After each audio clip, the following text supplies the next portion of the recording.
Class में हम लोग पढ़ेंगे खडंग। खडंग यानी कला के 6 अंग, कला के 6 अंग। ठीक है, सबसे पहले समझेंगे कि खडंग का वर्णन किसने किया है। तो वात्स्यायन जी ने, यानी कामसूत्र में सबसे पहले इसका वर्णन हुआ है। कामसूत्र के रचयिता कौन है? वात्स्यायन जी। वात्स्यायन जी ने कामसूत्र की जब रचना करी तो इसमें जो है खडंग का वर्णन किया है। किस अध्याय में किया है? तो प्रथम अधिकरण, प्रथम अधिकरण, प्रथम अधिकरण के तीसरे अध्याय में। ठीक है, प्रथम अधिकरण में तीसरे अध्याय में इन्होंने इन 6 अंगों का वर्णन किया है,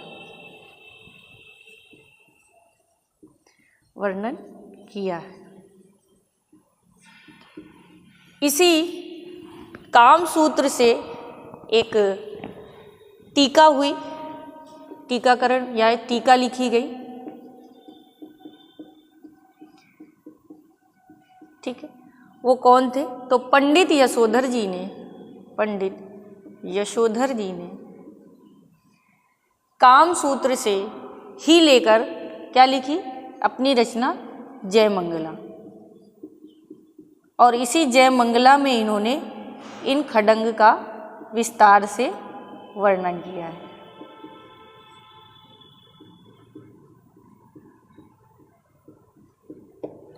इन्होंने कब लिखी थी? तो 11वीं से 12वीं सदी के आसपास, ठीक है, सदी में इसकी रचना की।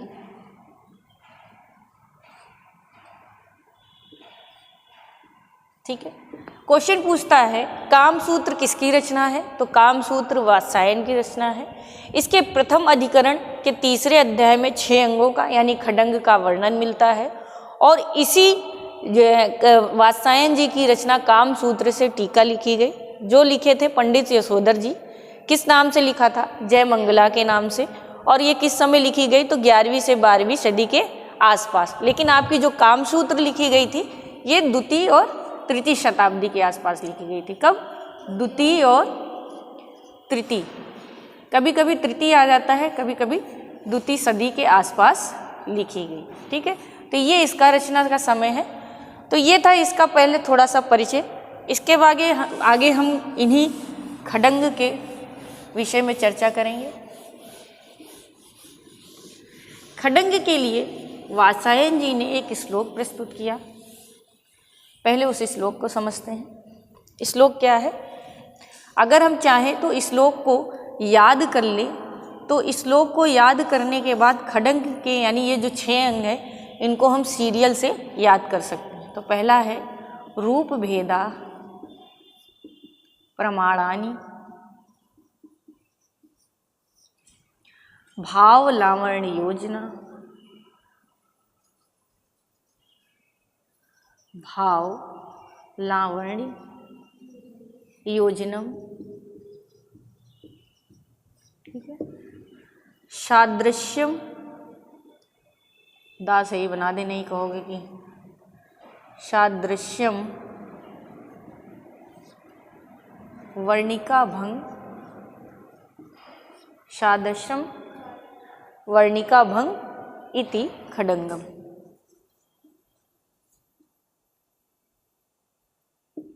भंग इति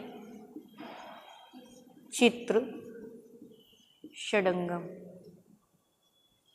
ठीक है, अर्थात कला के 6 अंग। तो पहला क्या है आपका? पहला है रूप भेद। दूसरा क्या है? प्रमाणानि यानी प्रमाण। तीसरा क्या है? भाव लावण्य योजना, भाव। चौथा क्या है? लावण्य। पांचवा क्या है?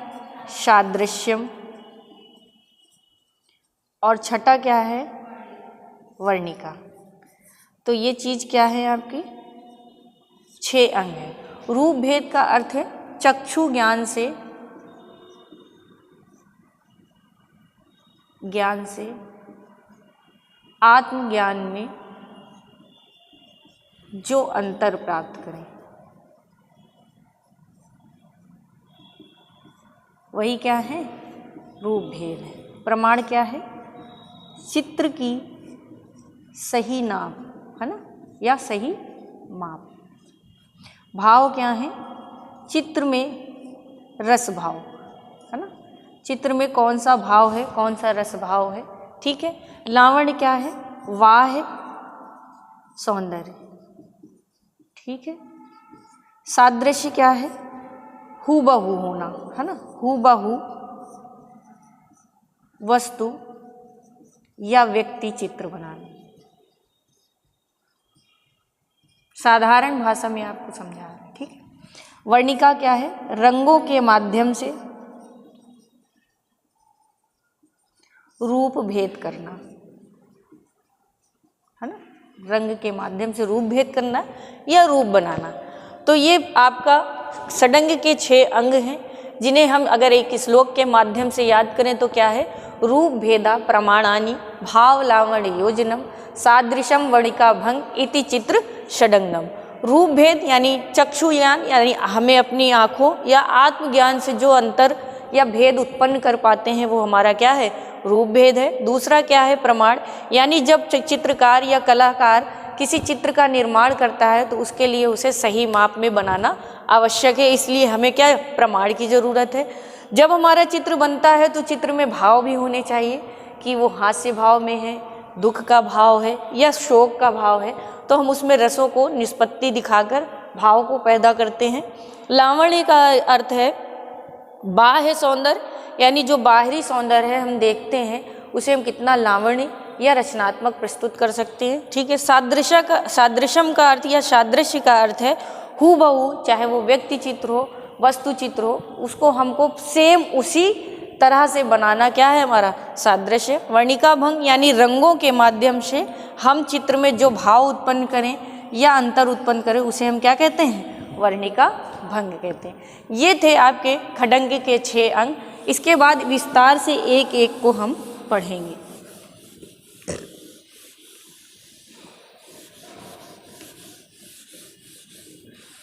दूसरा है हमारा, अब चर्चा करते हैं कि इनके विस्तारित रूप में। तो सबसे पहले हम पढ़ेंगे रूप भेद, है ना। रूप भेद है क्या? विस्तार से जानिए। पहली बात जानिए, आधुनिक भारत में कुछ नोट करके पॉइंट लिख लीजिए। भारत में, ठीक है, आधुनिक भारत में सर्वप्रथम षडंग की व्याख्या, आधुनिक भारत में सर्वप्रथम खडंग की व्याख्या, खडंग की व्याख्या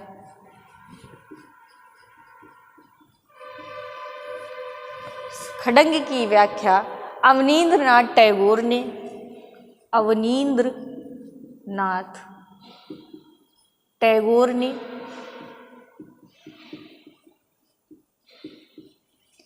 एक पुस्तक के माध्यम से की। अवनींद्रनाथ टैगोर ने किस नाम से? 6 लिम्बस ऑफ पेंटिंग नाम से की, यानी इस नाम से इन्होंने लिखा है।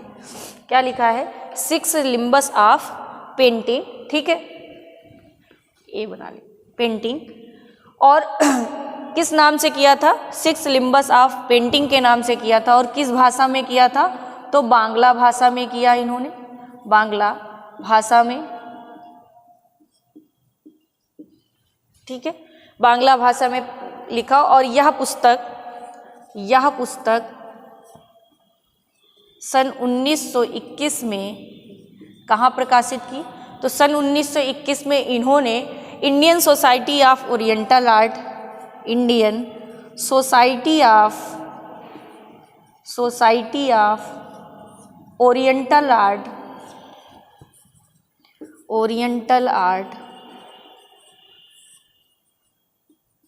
में प्रकाशित की। ठीक है, Indian society of oriental art में यह प्रकाशित हुई। ठीक है, उसके बाद इसे हिंदी में क्या कहा जाता है, इसी पुस्तक को अगर हम हिंदी में कहें तो हिंदी में हम इसे कहते हैं शिल्प खड्ग। अब आपसे क्वेश्चन ये पूछ सकता है शिल्प खड्ग किसकी रचना है, तो अवनींद्र नाथ टैगोर की है। और 6 लिम्बस ऑफ पेंटिंग बांग्ला भाषा में किसने लिखा था, तो अवनींद्र नाथ ने लिखा था। और ये आधुनिक भारत के पहले राइटर थे जिन्होंने इस खड्ग को अपनी पुस्तक में प्रतिपादित किया और लिखा और प्रकाशित किया। ठीक है, इसके बाद इसी खड्ग पुस्तक को सर्वप्रथम अंग्रेजी में अनुवादित किसने किया, तो वो किया था स्टेला क्रेमिस ने। किसने किया, स्टेला क्रेमिस ने, स्टेला क्रेमिस ने, क्रेमिस है ना, क्रैमरिस है, हाँ यही स्टेला क्रैमरिस ने किया। ठीक है, इन्होंने जो है इसको इंग्लिश में अनुवादित किया ताकि लोग इसे पढ़ सकें, क्योंकि हर इंसान को बांग्ला भाषा नहीं आती। चीन में षडंग की रचना या षडंग लिखने वाले कौन थे, तो षडंग नाम से लिखने वाले कौन थे, शी हो ने खड्ग लिखा या खड्ग इन 6 अंगों को प्रतिपादित किया। ठीक है, ये थे कुछ परिचय कि सर्वप्रथम किसने अनुवादित किया, किसने लिखा। उसके बाद चीन में खड्ग की रचना किसने की थी, तो शी हो ने की थी। अब बात करेंगे रूप भेद, है ना, अब पढ़ेंगे हम रूप भेद। रूप भेद है क्या, तो रूप भेद 2 शब्दों से मिलकर बना है। रूप भेद 2 शब्दों से मिलकर बना है।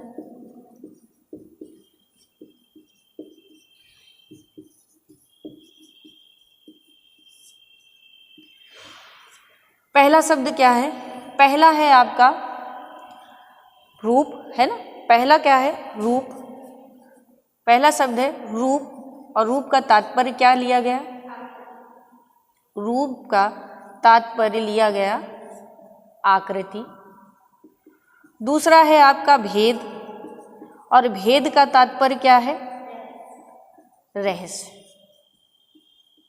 ठीक है, यानी अगर देखें तो आकृति, यानी कोई चित्रकार है, चित्रकार आकृति बनाता है ना, आकृति का निर्माण करता है।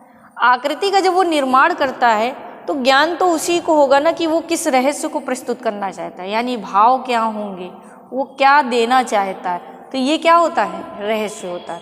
और यही रहस्य हमारे कई तरह के हो सकते हैं, यानी इनके भेद होते हैं, इसीलिए इसे नाम दिया गया भेद। ठीक है, यानी रूप के रहस्य कुछ भी हो सकते हैं। तो इसलिए रूप भेद किन 2 शब्दों से मिलकर बना है, रूप और भेद से, एक का अर्थ है आकृति और दूसरे का रहस्य। ठीक है, अब विविध प्रकार की आकृतियां होती हैं, विविध प्रकार की आकृतियां होती हैं। जैसे मानव ही है तो मानव की अलग अलग आकृतियां होती हैं, है ना, जैसे लंबा, कोई लंबा है, कोई पतला है, ठीक है, कोई चौड़ा ज़्यादा है, ठीक है, कोई बौना है। इस तरह से क्या है, ये अलग अलग आकृतियां हैं, और यही अलग अलग आकृतियां क्या कहलाती हैं, रूप भेद कहलाती हैं। क्या कहलाती हैं, रूप भेद कहलाती हैं। ठीक है, यानी व्यक्ति अगर लंबा है तो लंबाई के आधार पर अलग होगा दूसरे से। अगर आप इस जीवन में देखिए तो सबकी अलग अलग रचना है, अलग अलग गुण है, अलग अलग कार्य भी हैं। लेकिन अगर हम रूप के भेद के बारे में समझें तो कोई व्यक्ति बहुत अधिक लंबा भी है, बीच का है, छोटा है, तो ये क्या है, ये सब हमारे रूप के भेद हैं। ठीक, इन रूपों को हम कैसे समझते हैं, इन रूपों को हम अपने चक्षु, है ना, चक्षु ज्ञान से या आत्मज्ञान से ज्ञान से समझते हैं या भेद स्थापित करते हैं। ठीक है, किन से? रूप भेद हम अपने आत्मज्ञान या चक्षु माने क्या होता है? आँख होती है या नेत्र होते हैं। ठीक है, आँखों के माध्यम से, जैसे थोड़ी देर के लिए उदाहरण ले लीजिए, जैसे आप किसी नृत्यांगना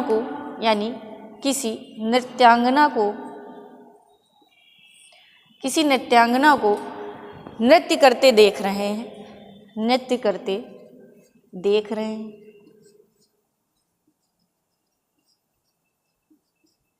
तो आप क्या अनुमान लगाएंगे? भाई मान लीजिए कोई स्त्री या नृत्यांगना नृत्य कर रही है, तो आप क्या ज्ञान लगाएंगे? या तो कोई लड़की है, या तो वह कोई लड़की है, या तो कोई वेश्या है, और या तो कोई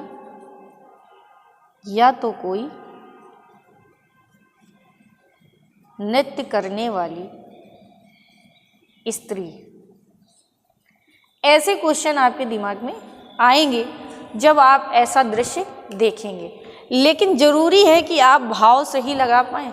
इसलिए क्या कहते हैं? चक्षु ज्ञान का आत्मज्ञान से समझते हैं, यानी हम जो देखते हैं, देखने के बाद हम अपने आत्मज्ञान से भी उस चीज़ को समझते हैं कि व्यक्ति डांस करने वाला कोई नृत्यांगना है, कोई वेश्या है, या कोई लड़की डांस प्रैक्टिस कर रही है। तो इस तरह से ये भाव आप तब पैदा करेंगे जब आप पूरी सीन को देखेंगे, यानी जब वहाँ पे क्या भाव है, क्या रहस्य है, उस भेद के माध्यम से आप भेद स्थापित कर पाएंगे कि ये नृत्यांगना है कि वेश्या है। तो उस समय वहाँ का माहौल भी वैसा होगा। या तो कोई लड़की अगर प्रैक्टिस कर रही होगी तो वो किसी कमरे में कर रही होगी, नृत्यांगना होगी तो किसी स्टेज पे कर रही होगी, और वेश्या होगी तो वहाँ का आसपास का वातावरण भी वैसा ही होगा, जिससे आप ये भेद स्थापित कर पाएंगे कि यह रूप किसका है। ठीक है, तो ये था आपका रूप भेद। इसी तरह थोड़ी देर के लिए उदाहरण के तौर पर अगर आप किसी भिखारी का दृश्य बनाएं और भिखारी को भिखारी के रूप में दिखाएंगे, तब तो आप भाव उत्पन्न कर सकते हैं, लेकिन खाली कटोरा पकड़ा दे तो भाव उत्पन्न नहीं कर सकते, इसलिए वो रूप भेद स्थापित नहीं होगा। ठीक है, इसी तरह भारतीय शास्त्रीय मत के अनुसार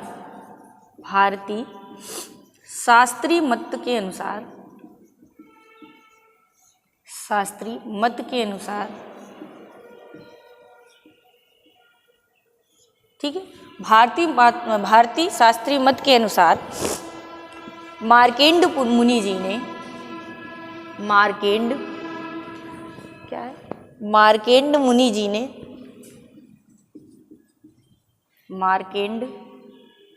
मुनि जी ने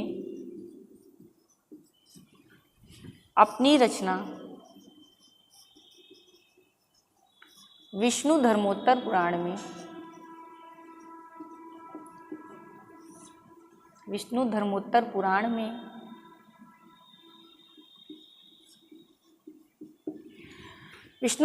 पुराण में चित्र सूत्र जो लिखी गई है, चित्र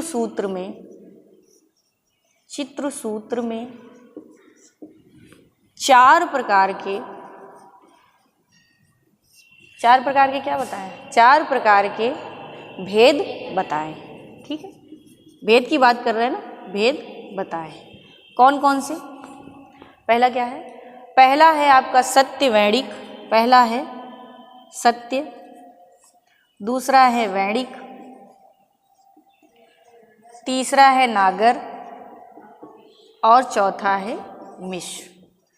यानी अगर आप बात को समझें तो भारतीय शास्त्रीय मत के अनुसार जो मार्केंड मुनि जी हैं, इन्होंने अपनी रचना यानी विष्णु धर्मोत्तर पुराण, जिससे चित्र सूत्र की रचना हुई है, उस चित्र सूत्र में कितने प्रकार के? 4 प्रकार के रूप के भेद बताए गए हैं, सत्य, वैणिक, नागर और मिश्र। ये किसके अनुसार हैं? तो चित्र सूत्र के अनुसार है। इसके बाद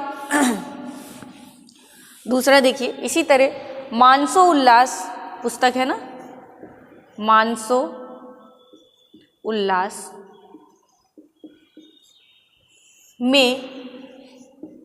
चित्र 4 भेद बताए गए हैं।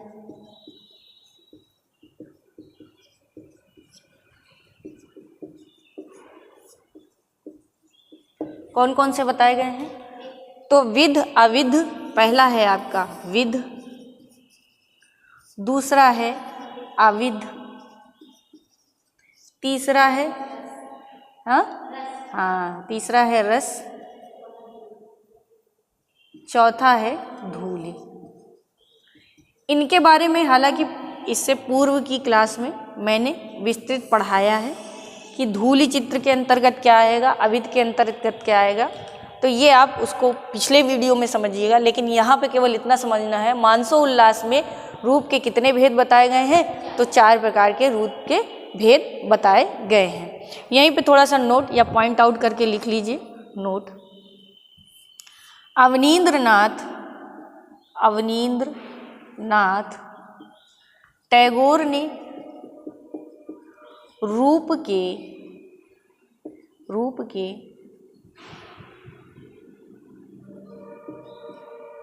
19 भेद माने हैं।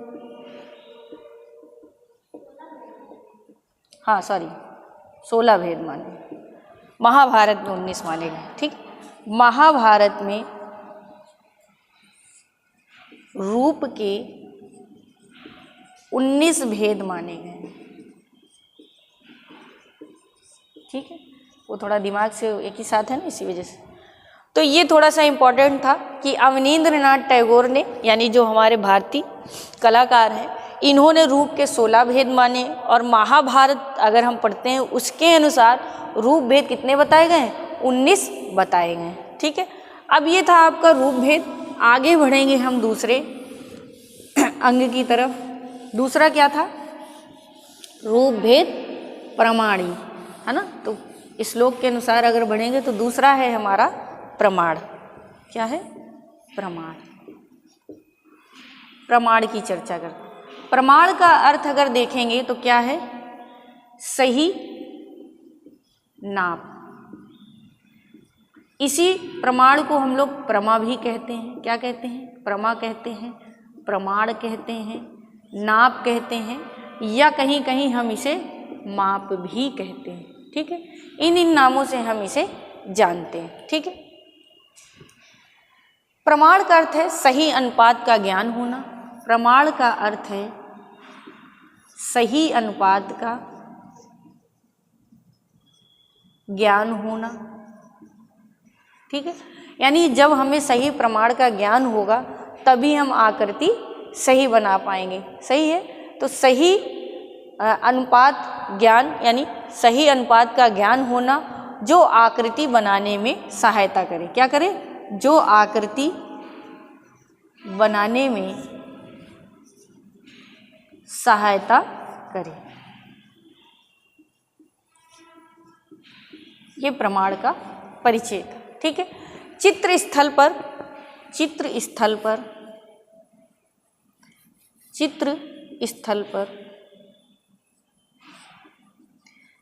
पर कहिए या आधार पर। ठीक है, चित्र स्थल पर या आधार पर चित्र की एक माप बताई गई है।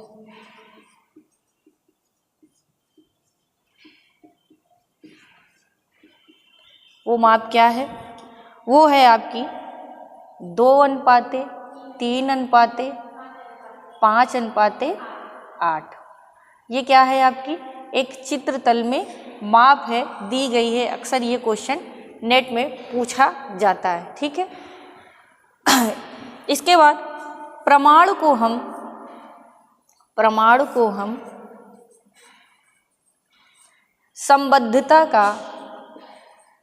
संबद्धता का सिद्धांत कहते हैं। संबद्धता का सिद्धांत इसलिए कहते हैं क्योंकि देखिए, जब हमारे ये जो 6 अंग हैं, इन 6 अंगों को जोड़ने वाला मुख्य रूप से प्रमाण ही है। अगर सही नाप जोग नहीं होगी तो चाहे कोई मानव हो, चाहे कोई वस्तु हो, उसका हम सही ढंग से निर्माण नहीं कर सकते। इसीलिए हम प्रमाण को क्या कहते हैं? संबद्धता का सिद्धांत कहते हैं। ठीक है, ये था आपका प्रमाण, यानी सही माप या इसी को हम प्रमा कहते हैं, प्रमाण कहते हैं, नाप कहते हैं। ठीक है, प्रमाण सही अनुपात यानी जो ज्ञान हो जिससे हम आकृति बनाने में सहायता करे हमें, वही क्या है हमारा प्रमाण है। और इसका चित्रतल में एक आधार बताया गया, 2:3, 3:5, 5:8 अनुपात के स्तर या रेशियो में हम चित्र का निर्माण करते हैं। प्रमाण को हम संबद्धता का सिद्धांत कहते हैं क्योंकि ये सारे अंगों को एक दूसरे से जोड़ता है। ठीक है, इसके आगे बढ़ते हैं। जो लोग देख रहे हैं वो साथ साथ लिखते जाएं क्योंकि शायद आगे बढ़ने के चक्कर में हम मिटा देते हैं। स्लाइड तो है नहीं कि बैक कर दें। ठीक है, प्रमाण के माध्यम से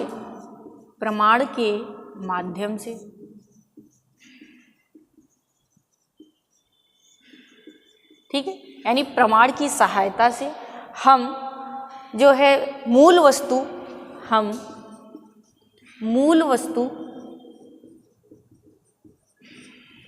को, भाई जो मूल वस्तु है हो सकता है छोटी हो बड़ी हो किसी भी आधार की हो सकती है, तो मूल वस्तु को यथार्थ ज्ञान यानी मूल वस्तु को यथार्थ रूप में बना सकते हैं या उसे एकदम यथार्थ बना सकते हैं। ठीक है, मूल रूप में बना सकते हैं। ठीक है, या चित्र में भरते हैं या रंग भरते हैं, कुछ भी कर सकते हो। कला मनीषियों ने, जो कला के ज्ञानी हैं, कला मनीषियों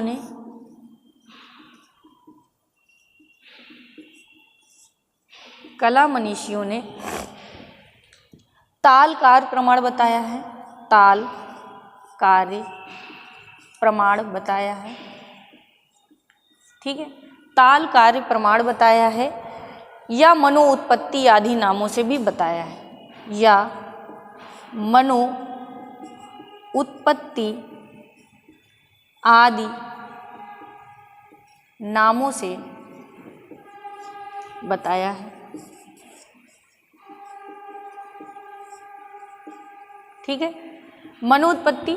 अब यहीं पे थोड़ा सा ताल के बारे में समझाएंगे। ताल का तात्पर्य है अंगुल, है ना, अंगुल। अंगुल का अर्थ है एक अंगुली के बराबर। ठीक, बराबर,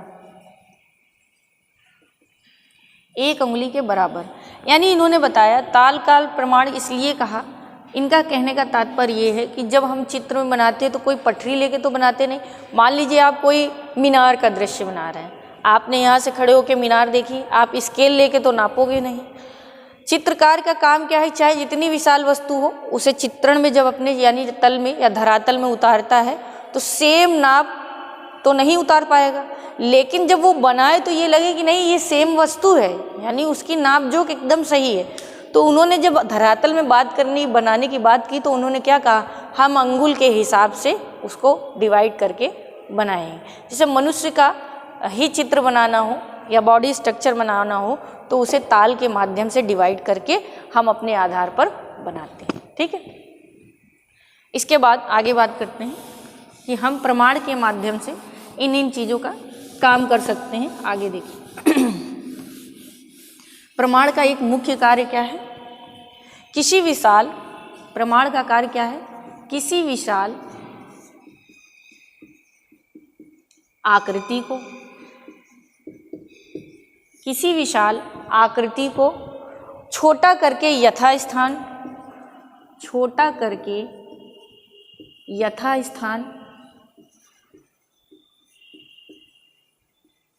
ठीक है, मतलब छोटा करके यथास्थान यानी अपने धरातल पर अनुपात में रखना, यथास्थान अनुपात में रखना,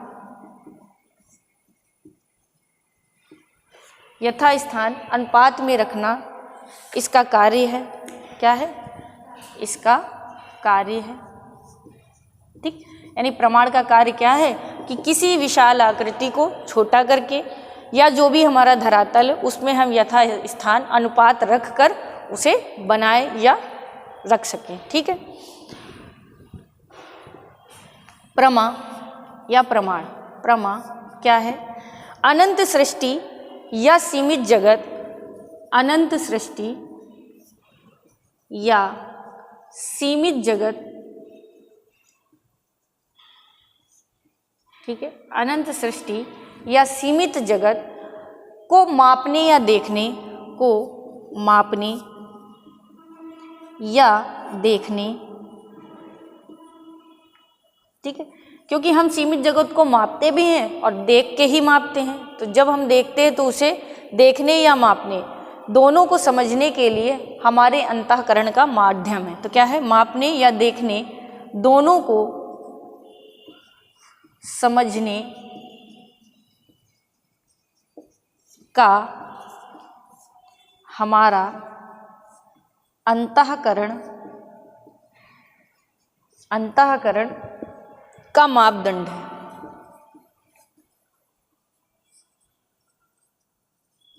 देखिए, किसी विशाल आकृति को छोटा करके यथास्थान अनुपात में रखना इसका कार्य है। प्रमा यानी जो ये प्रमाण है, ये अनंत सृष्टि या सीमित जगत को मापने या देखने और समझने का हमारा अंतःकरण का मापदंड है, क्योंकि हम अपने अंतःकरण के माध्यम से ही उसकी माप निकालते हैं। कोई हमको माप नहीं दी जाती कि इतने बाई इतने फुट का आपको पन्ने में बनाना है। तो ये हम किससे उत्पन्न करते हैं? अपने अंतःकरण से उत्पन्न करते हैं। ठीक है, आगे बढ़ते हैं प्रमाण के बारे में।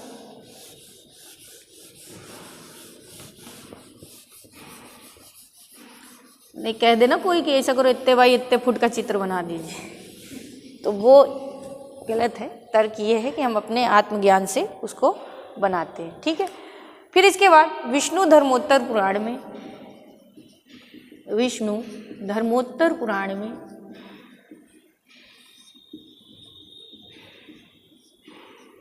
ठीक है, विष्णु धर्मोत्तर पुराण में ताल व अंगुल को सुनिश्चित किया गया है। क्या किया गया है? स्त्री या पुरुष का लिख लीजिए। स्त्री व पुरुष का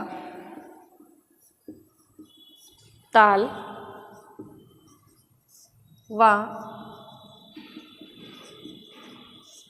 व अंगुल को सुनिश्चित किया गया है। सुनिश्चित किया गया है। सुनिश्चित किया गया है, यानी कुछ नाप निर्धारित की गई हैं। किसके अनुसार?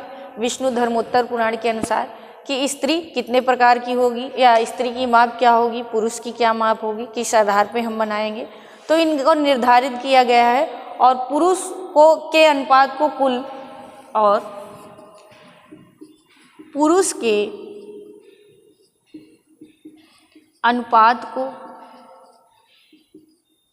कुल 5 भागों में बांटा गया है। कितने भागों में? 5 भागों में बांटा गया है। ठीक है, तो इस बात को समझिए। विष्णु धर्मोत्तर पुराण में स्त्री व पुरुष के हिसाब से ताल व अंगुल को सुनिश्चित कर दिया कि किस आधार पर हम पुरुष और स्त्री को बनाएंगे, और पुरुष के अनुपात को कुल 5 भागों में बांटा गया है। उन 5 भागों की अब हम चर्चा करेंगे। जगह की आवश्यकता होने की वजह से इसको हम मिटा रहे हैं। ठीक है, तो देखिए, पहला भाग क्या है? बाल। बाल का मतलब बच्चे का रूप है ना। इसे हम कितने ताल का बनाएंगे? इसे 5 ताल का। इसके अंतर्गत कौन कौन से रूप मानेंगे? तो इसके अंतर्गत हम मानेंगे जैसे बाल गोपाल। बाल गोपाल, बाल गोपाल का अर्थ होता है जैसे कि आपके लड्डू गोपाल का आकार नहीं, बच्चे का आकार, इसलिए उदाहरण के रूप में बाल गोपाल दिया गया है। फिर दूसरा है आपका कुमार। कुमार यानी थोड़ा सा किशोरावस्था की बात करिए, तो इसे कितने ताल का, यानी ये 5 ताल का है, तो वो कितने ताल का बनेगा? 10 ताल का। कितने ताल का? 10 ताल का। और इसके अंतर्गत किसको रखा गया है? तो जैसे वामन और बौना, वामन या बौना। ठीक है, वामन या बौना यानी थोड़ा सा जो बच्चा, अगर बच्चे का आकार समझेंगे तो 7-8 साल के बच्चे की हम बात करें, है ना। इसके बाद है मानो। तीसरा है मानो। मानो को कितने ताल का कहा गया है? तो पहला है सॉरी ये आपका 8 होगा, 3 ही अंगुल बढ़ेगा, ठीक है, 5 3 8, तो ये 3 अंगुल इसमें बढ़ा, फिर 2 अंगुल बढ़ेगा तो कितना हो जाएगा 10 ताल का, 10 ताल का। और इसके अंतर्गत रखा गया है जैसे राम, कृष्ण, बलराम आदि, है ना, इनको रखा गया है, ठीक है। इसके बाद है चौथा आपका क्या है, बाल, कुमार, मानव। इसके बाद है असुर या भयानक, असुर या भयानक। भयानक इसलिए कहा गया, कोई कोई असुर नहीं होता लेकिन उसका रूप थोड़ा सा भयानक होता है, इसलिए भयानक को भी यहाँ रख दिया गया।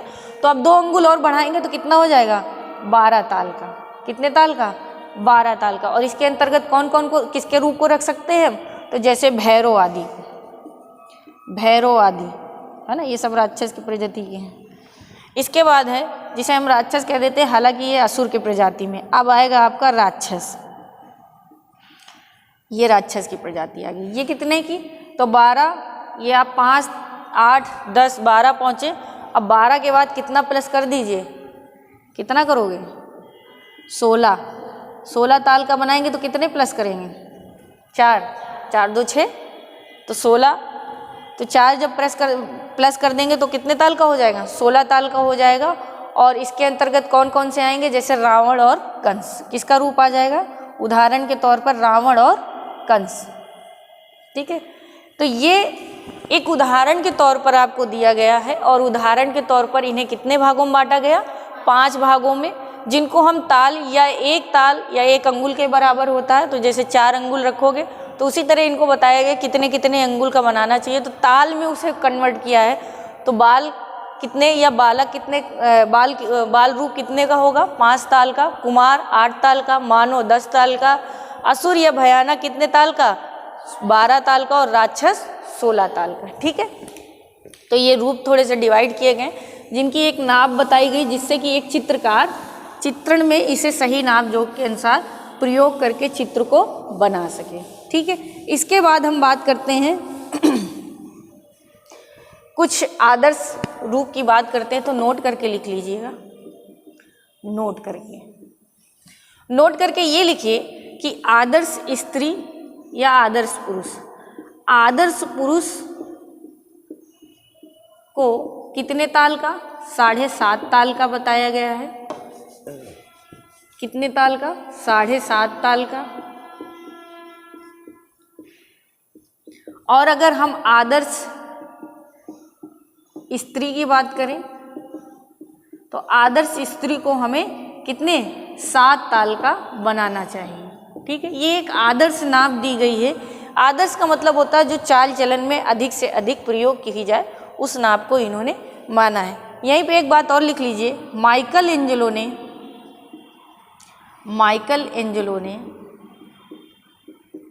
ये यूरोपियन कलाकार हैं माइकल एंजेलो, इन्होंने अपनी चित्र आकृतियों में, इन्होंने अपनी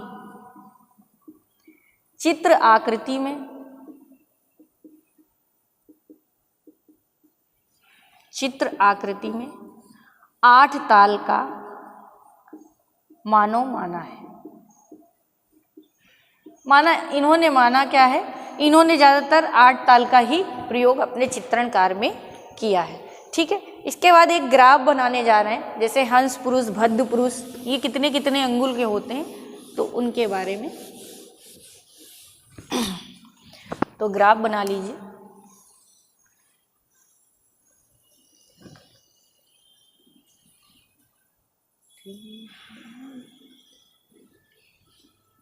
एक, दो, ठीक है, ठीक है।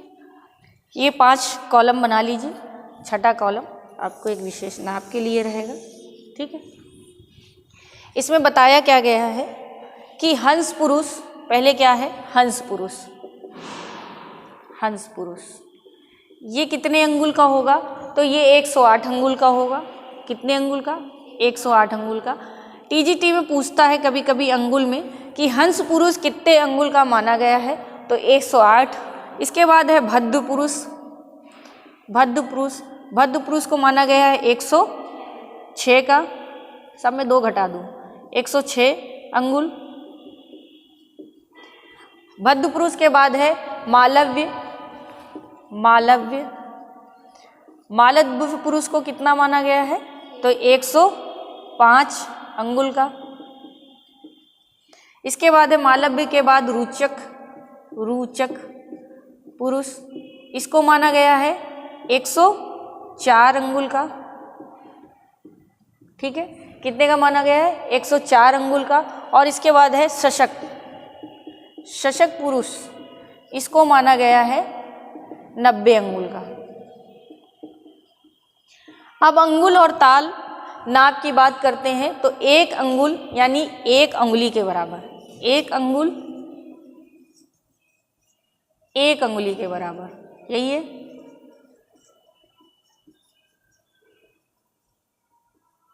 यानी कि 1 उंगली आपने लिया तो ये 1 अंगुल हुआ, ये 1 अंगुल हुआ, ये 1 उंगली, फिर दूसरी 2 अंगुल, 3 अंगुल, 4 अंगुल।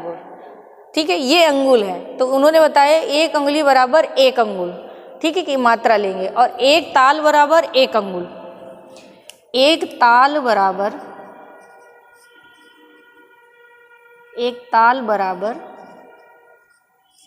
1 अंगुल। इसको हम एक बार और आपको विस्तार में थोड़ा मानो डिजाइन करके बताएंगे कि जब पुरुष की नाप निकालते तो कैसे पूरा चार्ट बताएंगे। तो 1 अंगुल हुआ तो जब ताल लोगे तो 1 ताल हो गया, 1 ताल 2 ताल, तो यानी जब ये हुआ पूरा 4 अंगुल तब 1 ताल माना जाता है। ठीक है, तो ये क्या है? एक नाप है, प्रमाण, यानी चित्र में आप कैसे क्या बनाओगे।